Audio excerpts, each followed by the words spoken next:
I was going to school, University of Pennsylvania. I was a junior, and my story is kind of intertwined with GROUPLOVE's formation story because of the way it all happened. So if you don't know, the short story is GROUPLOVE, the guys in GROUPLOVE, for whatever reason, were all happened to be in Greece, on the island of Crete, for some art residency. Hannah was invited out there to paint.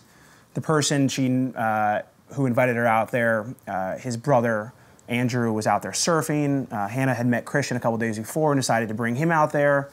Ryan was friends with Andrew, the surfer, who was studying abroad in Prague, and said, why don't you come out? So for all different reasons, they ended up in Greece.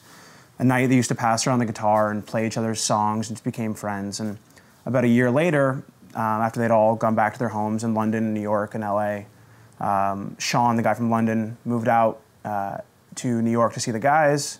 They decided to drive cross country, and while they were in LA, they didn't know anybody else except for the two guys they'd met in Greece. So they decided, why don't we just go over to Ryan's house one night, who's the drummer, he's also a producer, and has a little, little setup in his parents' pool house. And so they kind of made one song and liked the way it sounded and made a few more, and that was it.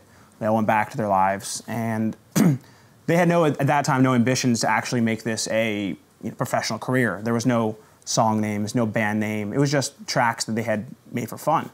Ryan, the drummer, was friends with my brother through high school and through separate songwriting stuff they had been doing. So my brother and I were talking, he was sharing this music, and I just fell in love with it immediately. And it was better than anything I'd heard in years. And I had always made it like my business just to know everything out there. Whether I liked it or not, I wanted to know what everything coming out was, for this reason, so that I knew how things compared to other music coming out today. And I'd always wanted to work in music since I was 14 or 15. That was the only thing I ever really, really had a strong passion for in terms of in the professional world. So every time I'd come across a band who had new music that I loved, I would check them out, and they had a lawyer and a manager and an agent, and I was like, okay, it was impossible to ever find something that had never been heard by anybody on the planet. And this was that band. And I knew I was going to regret it for the rest of my life if I didn't do anything about it. So I got on a plane and flew to LA, and my brother and I met with those guys and said, we want to manage you. And I think they were excited that we were enthusiastic about their music, and I just said, I'm a manager, and they had no reason not to believe me.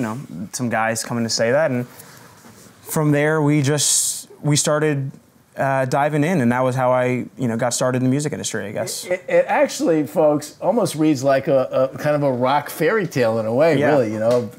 5 people get together on the island of Crete to make art, and they make music, they come back, and the friends regroup. You met them or started thinking about them at University of Pennsylvania, right?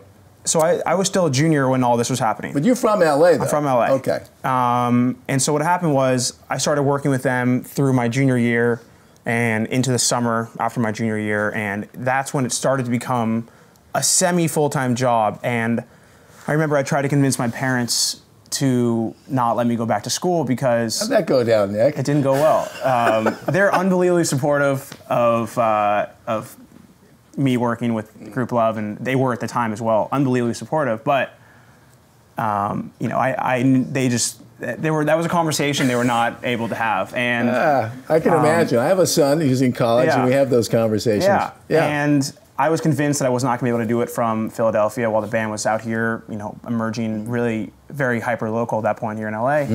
And this was what I'd always wanted to do, and I felt like I had an amazing opportunity that I didn't want to lose and didn't want somebody else to come in and swoop it up. And I remember the dinner conversation I had with them, just begging them to let me just take time off. I said, I promise, as soon as things calm down, I'll go back. And they said, it's only going to get busier and busier and busier. I'm never going to finish college. So they were right. Yeah. Went back to school. I was able to take 2 semesters worth of classes in one semester. So while managing the band, and it was the most insane schedule ever. I was flying back and forth to New York. I was taking train to Philly in New York all the time. I remember one day I woke up in New York at like 8 a.m., had a final in Philadelphia at 11 a.m., and then was back in New York for like a lunch meeting at 1 o'clock. And that was my whole semester. So I mean, that's a pretty interesting day considering a lot of managers never even finished college. But I will tell you that the path of being an impatient youngster in college and wanting to get started is not something that's new.